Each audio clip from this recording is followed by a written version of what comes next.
Welcome to Nain ultimate. तो आज हमारे साथ यहाँ पे रजनीश यादव है, जो कि वर्तमान में असिस्टेंट कमांडेंट के पद पे कार्यरत है और ये 2016 में दिल्ली आते हैं और 17 में जो है पहली बार में यूपीएससी प्री क्वालिफाई करते हैं और मेंस लिखते हैं पहली बार में हिंदी मीडियम से।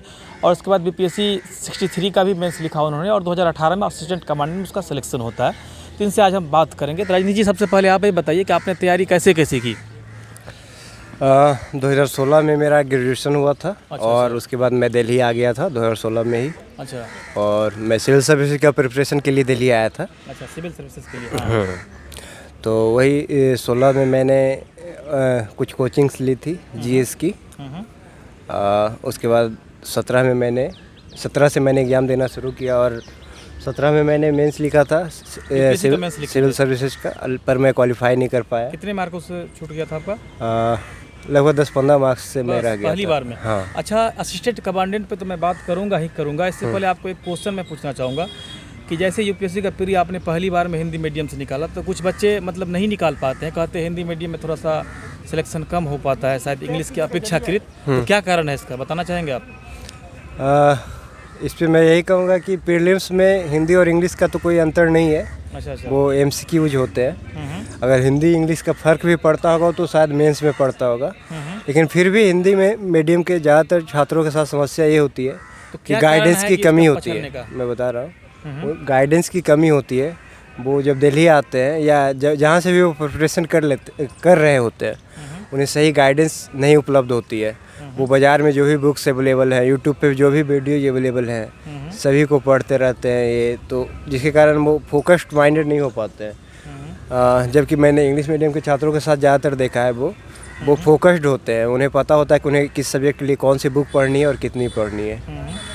तो के लिए एक बुक डिसाइड करें और उसी को बार बार रिवीजन करें, बजाय कि बाज़ार में जितने भी बुक्स अवेलेबल हैं सबको पढ़ें। एक करंट अफेयर को लेके भी बहुत कन्फ्यूजन रहता है कि कौन सा पढ़े। इसके लिए बताइए आप लोगों को, ताकि जो भी लोग तैयारी कर रहे हैं उससे पता चल सके। करंट अफेयर के लिए कोशिश करें प्रत्येक मंथ जो भी आपको अच्छा लगे। एक मंथली मैगजीन, मैं विजन आईएएस की पढ़ता था। अच्छा। अच्छी होती है। आप भी नोट्स बनाते थे आप क्या, मतलब करंट के लिए या हर सब्जेक्ट के लिए आप अलग अलग नोट्स बनाते थे क्या? बता रहा हूँ, वो विजन आईएएस की जो मैगजीन होती है वो नोट्स फॉर्म में ही होती है, उसमें नोट्स बनाने जैसा कुछ होता नहीं है। ठीक। अच्छा। तो वो उससे ज़रूर पढ़ें, या एक साथ में एक न्यूज़पेपर द हिंदू या द इंडियन एक्सप्रेस ज़रूर पढ़ें। जहाँ तक नोट्स बनाने की सवाल है, आप सब्जेक्ट्स के नोट्स बना सकते हैं। करंट अफेयर तो नोट्स फॉर्म में ही बना होता है, जितने भी मैगजीन है सब में। मतलब कैसे बनाए, थोड़ा लोगों को बताएंगे? आपकी एनसीईआरटी से बनाए या किसी बुक से बनाए, कैसे मतलब नोट्स बनाया जाए या पॉइंटेड बनाए? कोशिश करें पहली रीडिंग में नोट्स ना बनाएं। पहले रीडिंग, सेकेंड या थर्ड रीडिंग में नोट्स बनाएं। जो भी कुछ पॉइंट्स है बस उन्हें याद रखने के लिए, ताकि वो बार बार जब देखें तो पूरा ध्यान आ जाए आपको। पूरा बुक एक पॉइंट को या जो मेन पॉइंट्स है उसको देखने के लिए पूरा बुक ना पढ़ना पड़े। पॉइंट नोट्स जब भी बनाएं तो इस बात का ख्याल रखें कि जो भी मेन पॉइंट्स है पॉइंटेड है ना, हाँ, बस उसी को नोट्स में लिखे, बजाय कि पूरा एक किताब ही नया लिख देना नोट्स के नाम पे। अच्छा, ये बताइए, असिस्टेंट कमांडेंट पे तो बात करूंगा ही, पहले बता दीजिए आप कुछ और पॉइंट मैं आपसे पूछना चाहूँगा।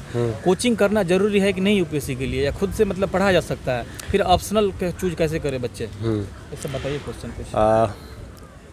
कोचिंग चूज करना चाहिए या नहीं, इसका कोई ब्लैक एंड वाइट आंसर नहीं है। प्रत्येक छात्र अलग अलग बैकग्राउंड से आते हैं। कोई शुरुआत से ही स्टडी बैकग्राउंड, एजुकेशनल बैकग्राउंड बहुत लोगों का अच्छा होता है, तो वो, लेकिन बहुत सारे छात्र ऐसे भी होते हैं जिन्हें बेसिक पता भी नहीं होता है वो, लेकिन वो सिविल सर्विसेज का प्रिपरेशन करने आते हैं। तो उनके लिए ज़रूरी होता है कोचिंग करें, और ताकि एक फेमिलियर हो सिलेबस के साथ। और जिनका बेसिक अच्छा है उनके लिए कोई ज़रूरी नहीं है कोचिंग। फिर ऑप्शनल का चयन मतलब कैसे करना चाहिए? कोई नया बच्चा जैसे होता है, कहता है सर मैं या कैसे ऑप्शनल लूँ, हिस्ट्री ले लूँ, क्या लूँ नहीं लूँ, कुछ पता नहीं है, उसको क्या करना चाहिए? जब भी डिसाइड करें कि हाँ मुझे मेंस देना है नेक्स्ट ईयर, उसके एक साल पहले डिसाइड ज़रूर कर ले कि आपको ऑप्शनल क्या लेना है। ऑप्शनल किसी सफलता में ऑप्शनल का बहुत ज़्यादा योगदान होता है। अच्छा। अभी जो ट्रेंड चल रहा है उसके हिसाब से। तो आप देखिए आप कौन सा ऑप्शनल से ज़्यादा, किस में ज़्यादा आपका इंटरेस्ट हो रहा है। 2-3 ऑप्शनल का सिलेबस देखें, प्रीवियस ईयर क्वेश्चन देखें, ताकि आपको एक आइडिया लगे कि आपको किस में इंटरेस्ट है, किसी में थोड़ा सा ज़्यादा आपको लग रहा है कि हाँ आप ये कर सकते हैं, उसी को ले जिसमें इंटरेस्ट हो।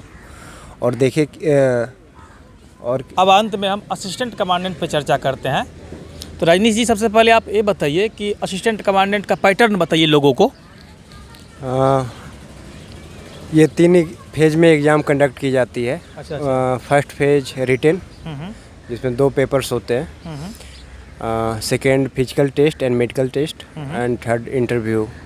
अच्छा। तो फर्स्ट जो पार्ट होता है रिटन एग्जामिनेशन, अच्छा। वो सिविल सर्विसेज का प्रीलिम्स जैसा ही मिलता जुलता होता है। पेपर 1 में MCQs होते हैं 250 मार्क्स के, और पेपर 2 में एसे और इंग्लिश कम्प्रीहेंशन होता है। अच्छा। वो 200 मार्क्स के।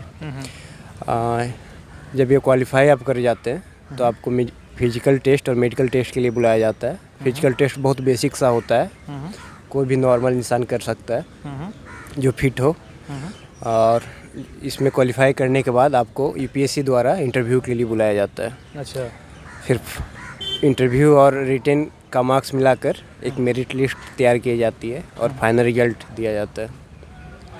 अच्छा, आप ये बताइए, नए लोग जो तैयारी करना चाहेंगे अंत में उसके लिए बता दीजिए कुछ कि लोग क्या करें असिस्टेंट कमांडेंट की तैयारी के लिए।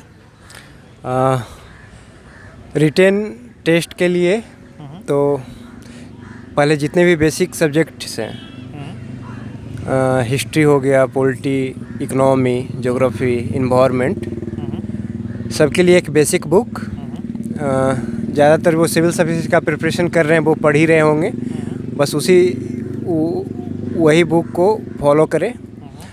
जैसे स्पेक्ट्रम के लिए, हिस्ट्री के लिए स्पेक्ट्रम हो गई, ज्योग्राफी के लिए NCERT की बुक हो गई, पॉलिटी के लिए लक्ष्मीकांत की बुक हो गई, श्री राम के लिए रमेश सिंह या श्री राम IAS की नोटबुक पढ़ सकते हैं, और इन्वायरमेंट के लिए शंकर IAS की बुक पढ़ सकते हैं।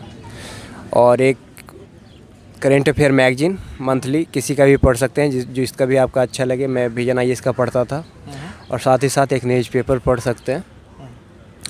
और सेकेंड पेपर जो होती है ऐसे राइटिंग की होती है। तो ऐसे जो भी मुद्दे चल रहे हैं देश में, सब पे कुछ टॉपिक पे कुछ ऐसे लिखने का कोशिश करें। और इंग्लिश कम्प्रीहेंशन, और साथ ही इंग्लिश कम्प्रीहेंशन का एग्ज़ाम होता है ऐसे के साथ ही। तो इंग्लिश, थोड़ा सा ग्रामर, ये सब पे भी ध्यान दें।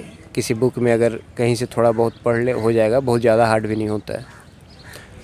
और जब भी आप कर लेते हैं तो फिजिकल टेस्ट और मेडिकल टेस्ट होता है। फिजिकल टेस्ट में बहुत बेसिक सा क्राइटेरिया है। असिस्टेंट कमांडेंट के पद पे कार्यरत है, इनसे हम लोगों ने यहाँ पे बातचीत किया। तो आप सब लोगों के वीडियो अगर अच्छा लगे तो ज़्यादा से ज़्यादा संख्या में लाइक, सब्सक्राइब और शेयर करें। धन्यवाद।